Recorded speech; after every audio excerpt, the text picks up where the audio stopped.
Sometimes we wake up in the morning not with enthusiasm, but with an inexplicable emptiness.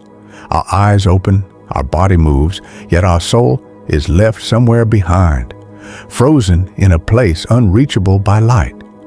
We wear the same face as yesterday, offer the same smile, say, "I'm fine," even though deep down, we're not even sure if we're still whole.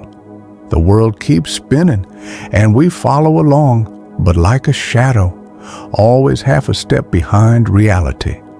That is emotional exhaustion. Not the kind of physical tiredness that sleep can cure, nor the pain that medicine can heal. This is the fatigue born from a long internal battle, a battle unseen by anyone, even those closest to us. We hold back the anger that should explode. We bottle up the tears that should be allowed to fall. We keep saying it's okay while our hearts scream. We try to be strong, but that strength slowly turns into a facade that gradually kills the soul. And we know this isn't weakness. It is proof that we have long been a shield for others. For too long, we have been the container for wounds that aren't even ours. Too often, we delay healing just to maintain the tough face that others expect from us. But how much longer will we endure this pretense? How much longer will we let our untamed emotions corrode the very foundation of our soul? Because if we continue walking without noticing the destruction within, we are not truly living. We are slowly fading away. But now is the time to face the darkness within, not to surrender to it, but to master it. The time to ask ourselves with a terrifying yet saving honesty, am I still the master of my soul? Or have I become a slave to emotions I've never confronted? And if the answer makes you tremble, then that is a good sign. For only those who are aware of their disintegration have the chance to rise from their ruins. The signs do not always shout. They come slowly, silently, like a mist that envelops the heart, soft yet suffocating. It does not knock on your door or give any warning. It sneaks in when you're too busy ignoring your own pain, when you're too focused on others' expectations and you forget the needs of your own soul. Day after day, you keep walking, completing tasks, answering calls, attending meetings, offering smiles. But then the night comes like an unavoidable trial. And in that silence, something has changed. Something within you has gone. And all that remains are faint traces of who you once were. 1. You become a stranger to yourself. You once knew someone inside you. Someone with dreams, passion, and courage. Someone who laughed freely, cherished the little things, and cried honestly. But now, that person seems distant, like an old friend you haven't contacted in years, like a face slowly fading from memory. The music that once stirred your heart now is nothing more than meaningless chimes. The words in the book that once inspired you now pass before your eyes, but do not touch your soul. The sunrise no longer brings miracles. The night no longer offers peace. You look in the mirror. Your hair is the same, your skin the same, yet something you cannot explain is missing. Something that is gone, and you don't even know exactly when it left. You laugh, but your laughter has no weight.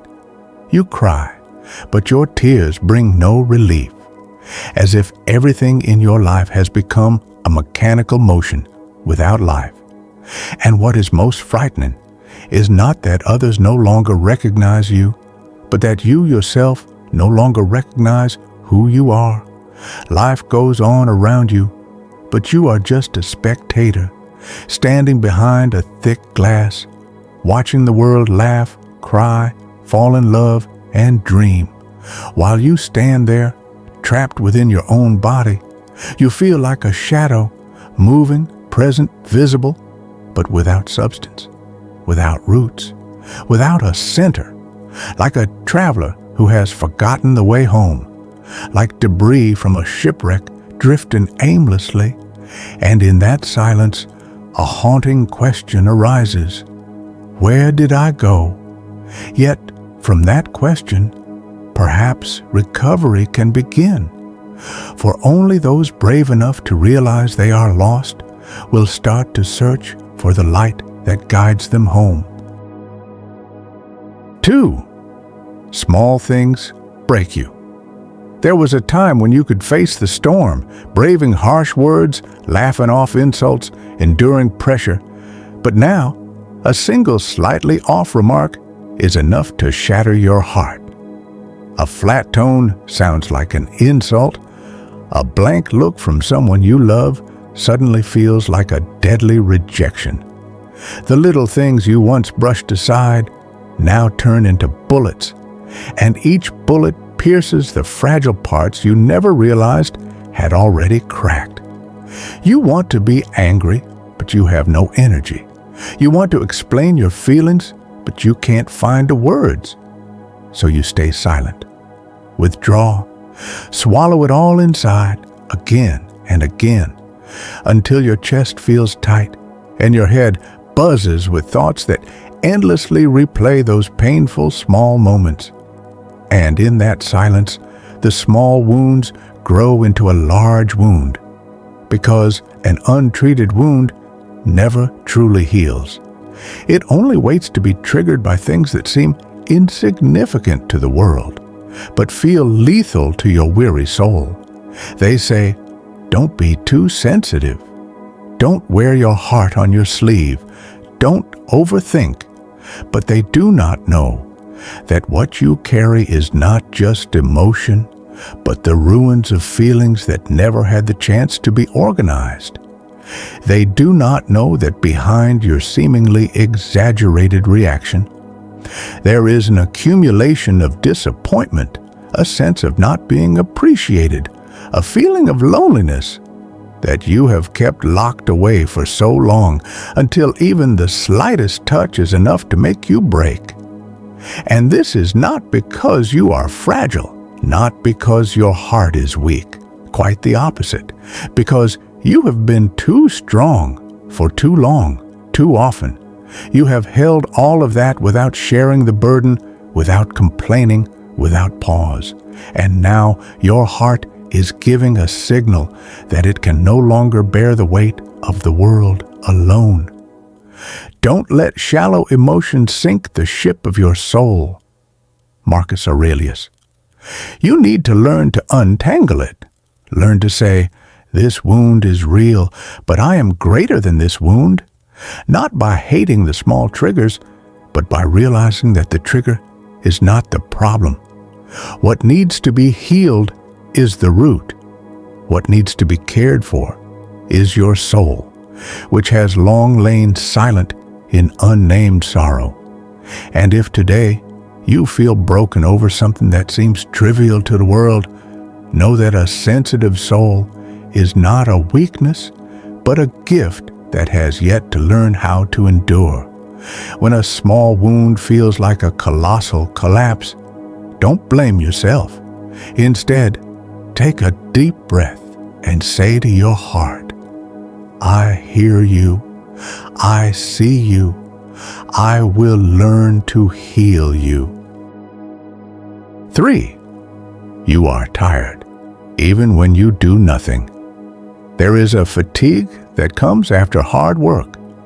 There is a fatigue that can be chased away by a good night's sleep or a quiet weekend getaway. But this is different. This is an exhaustion that has no form, yet it envelops your entire body. It is a fatigue that cannot be explained to anyone, because even you do not understand why you are so tired when you are doing nothing at all. Your body is still, but your mind is not. It marches on, without stopping. You sit on the sofa for hours, yet feel as if you have just carried a mountain on your shoulders. You haven't touched your work all day, yet you feel as though you've been through an endless battle. Your eyes are open, yet it's as if a fog fills your view. Your soul is empty, yet restless, silent, yet noisy. Because this is the reality that is often unnoticed. An uncontrolled mind will become a prison. Epictetus. And many of us live as prisoners of the voices inside our own heads. You are tired because every day you have to fight against yourself. You are tired because you constantly pretend to be okay. You are tired because you bear the burden of emotions that you never share with anyone. You are tired because you keep trying to hold everything together when in fact you have long been cracked and no one sees it. Because this kind of exhaustion is not visible on the face. It is seen in the empty gaze, in forced laughter, in the sudden silence. You stare at the ceiling and ask, "Why am I like this?" But there is no answer, because it's not about why. It's about having postponed healing the inner wounds that never had space to mend. You are not lazy. You are not weak. You are not too dramatic. You are simply emotionally exhausted. And your body knows it before your mind can admit it. We suffer more in imagination than in reality. Seneca. Yet that suffering remains real, because a mind that is not given a break will continue to torment us, like a fine needle that keeps pricking, slowly but surely. You are not failing. You are being silenced by feelings that have never been given words, and your body is simply rebelling, asking you, "Stop, listen to me." And perhaps today, listening is the bravest step you can take. Not to give up, but to start the process of becoming whole again. Not perfect, but whole. 4. You stop hoping. In the beginning, you were a home for hope. You believed that goodness would come to those who were patient, that hard work would be rewarded, that true love would return with sincerity, that the world, although cruel, still had space for gentle souls like you. But gradually, reality began to erode that belief. Promises were betrayed. Your efforts were overlooked. The people you loved chose to leave, and time, instead of healing, continued to show that not every wound would be closed by justice. You learned not to hope too much. Then you learned not to hope at all.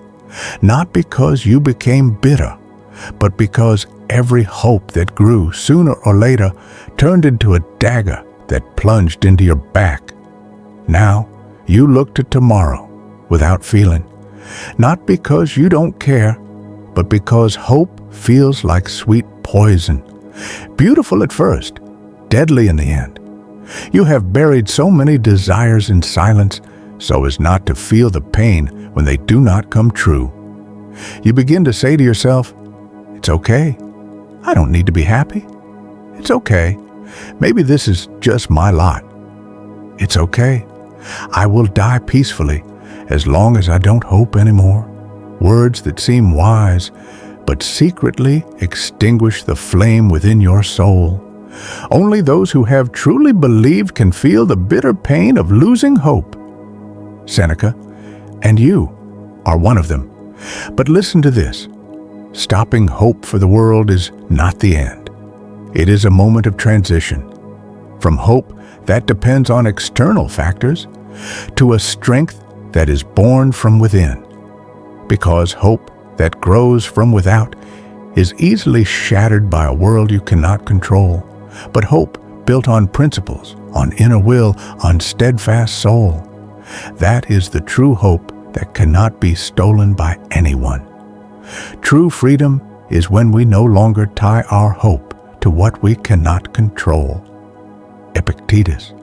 And perhaps this is the time for you to build new hope, not in other people, not in the world, not in an uncertain future, but in yourself.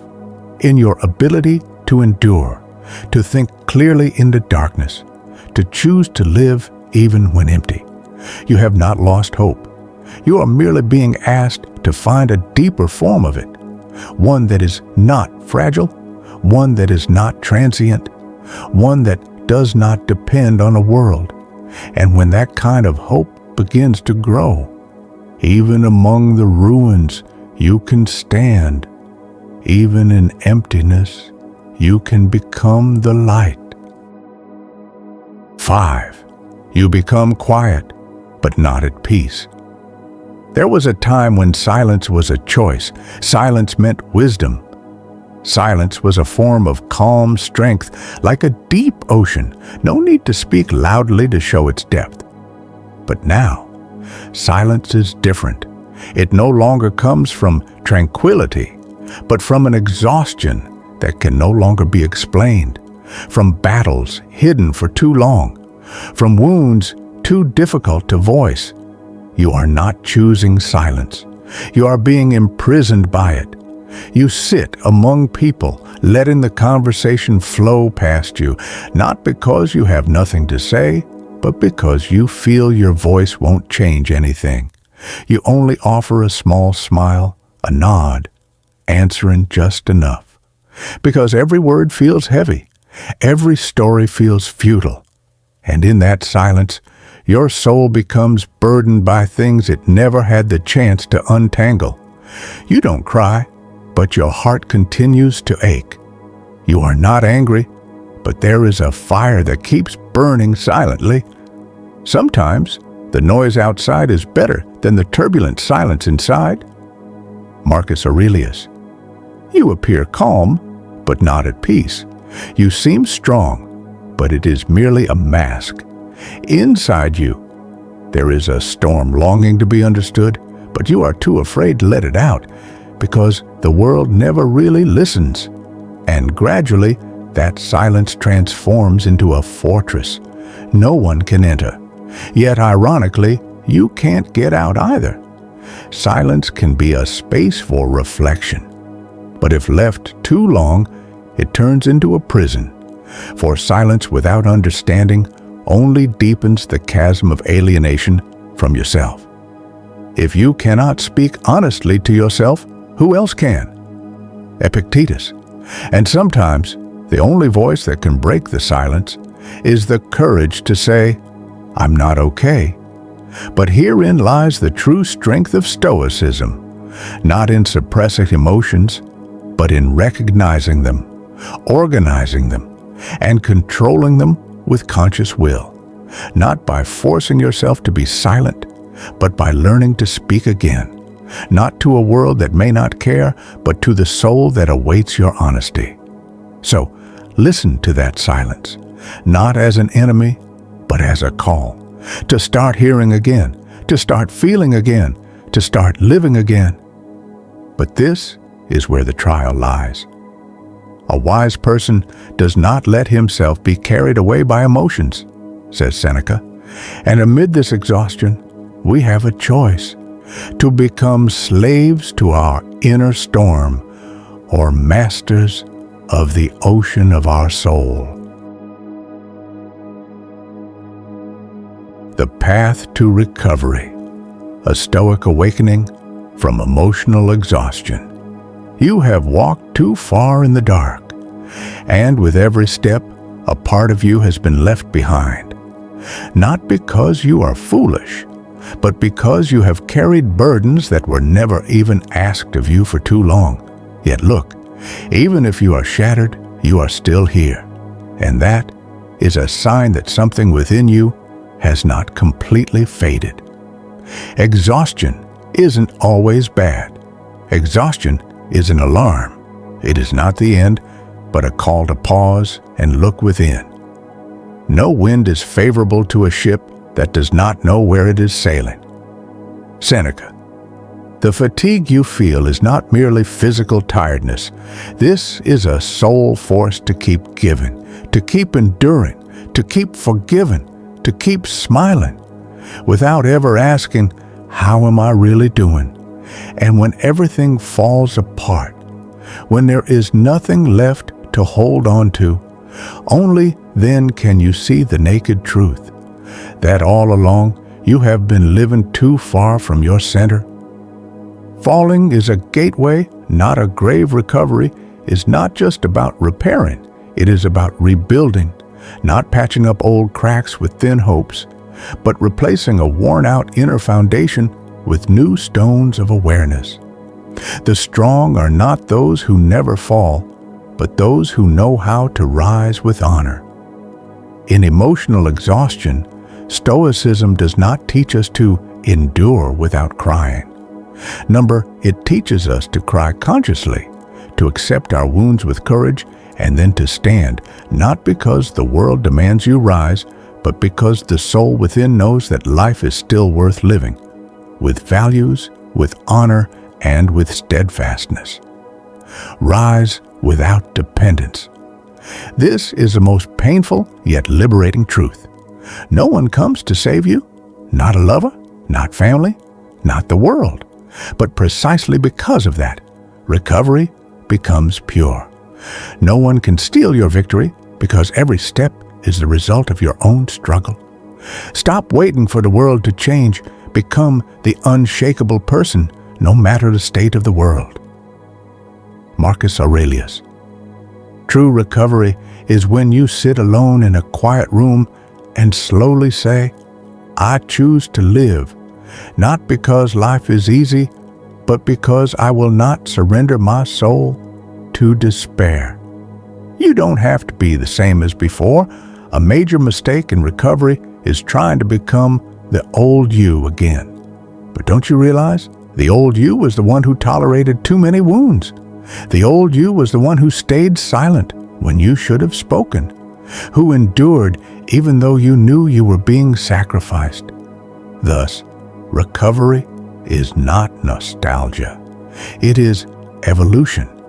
Every fall is a rebirth, not in the same body, but in a consciousness that can no longer be deceived. Nameless philosopher, you will rise, but not as the old you. You will be new, one who has known darkness and chosen to ignite the light. 1. Acknowledging that you are tired is courage, not weakness. The world teaches us to stay okay, to keep smiling, to keep working, to keep being productive, but Stoicism teaches the opposite. We do not have to be machines. We must be human, aware of our thoughts. Seneca. Admitting that you are exhausted is an act of bravery. It is the highest form of self-honesty, and a true Stoic never fears reality, no matter how harsh it is. 2. Differentiate what you can control from what you cannot. This is the foundation of Stoicism, the dichotomy of control. Emotional exhaustion often arises because you try to carry burdens that you can never control. Other people's reactions, rejection of love, the judgment of the world, life's uncertainties. Stop. If something is not within your control, worrying about it is just wasting your life. Epictetus. Begin to clear away the burdens that are not yours. Reclaim your strength from the things that have been draining your soul all this time. 3. Build emotional discipline, not suppression. A Stoic is not a robot. They feel everything, but they do not succumb to their emotions. You may be hurt, you may be disappointed, but do not let your wounds change your principles. Do not let sorrow blind your values. Practice observing your emotions without drowning in them, like the sky watching dark clouds pass by. A strong soul does not kill its emotions. It only refuses to be their slave. 4. Find sacred stillness, not poisonous silence.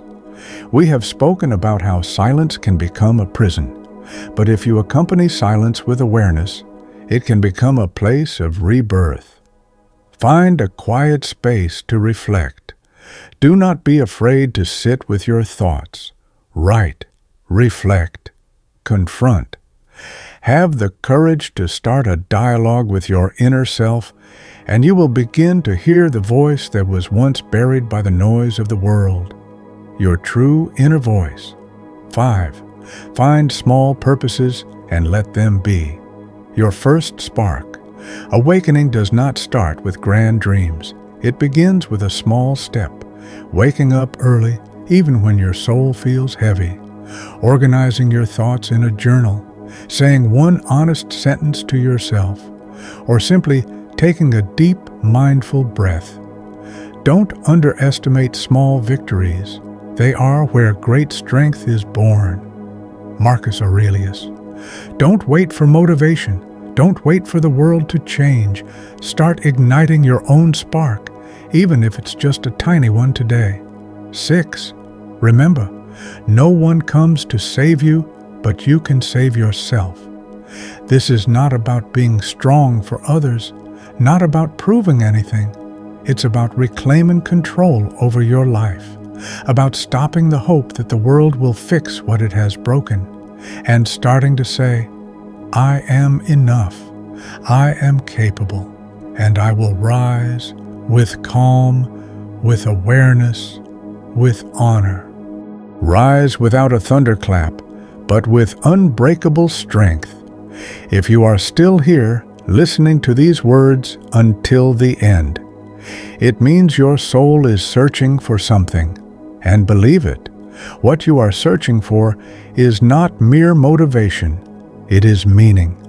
Because a life driven only by fleeting passion will easily crumble, but a life based on meaning will endure even when passion is gone, when everything falls apart, when the world no longer cares. And if you ask, what is the meaning of all this pain? The answer is not outside. It is not in the person who hurt you, not in a past that cannot be relived, not in a world that keeps running without direction. The answer lies within you. Whatever happens to you, you still have the power to turn it into fuel for your rise. Epictetus. Don't wait for the light to come. Be that light, even if small, even if trembling. But it's enough to start moving again, begin to live again, with full awareness, with values, with control, with steadfastness, like a true Stoic who never bows to the storm because they have conquered the cruelest storm, the storm within themselves. If these words stir something in your soul, let it be a call to change. Don't just watch, feel it. Don't just listen. Bring it to life. Hit the subscribe button not for the algorithm, but as a sign of your commitment to move closer to your truest self. Leave a comment.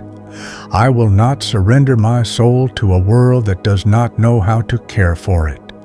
And if you want to be accompanied on this quiet journey to awakening, stay with us at Wisdom Aeon, because here we do not speak for a noisy world, but for souls thirsty for peace, meaning, and true strength.